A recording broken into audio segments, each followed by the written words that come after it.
जय हरी विठ्ठल। आषाढी एकादशीचा हा मंगल प्रसंग वारकरी संप्रदायाच्या पवित्र परंपरेशी आणि महाराष्ट्राच्या श्रद्धेच्या गाभ्याशी नाते सांगणारा, या भक्तिभावाने भारलेल्या प्रसंगी मी देवेंद्र फडणवीस पंढरपूरच्या श्री विठ्ठल रुक्मिणी मंदिरात विठोबाच्या चरणी नतमस्तक होत पूजा अर्पण करणार आहे।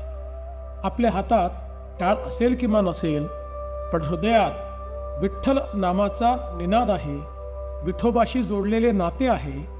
या पवित्र पूजेमध्ये आपण सारेजण एकत्र सहभागी व्हावून थेट प्रक्षेपणाद्वारे विठोबांच्या चरणाशी जोडलं जावं, ही माझी आपल्या सर्वांना मनापासून विनंती आहे। चला तर या भक्तिपर्वात आपण सारे मिळून विठ्ठल गजरात तल्लीन होऊया। जय हरी विठ्ठल, जय जय विठ्ठल।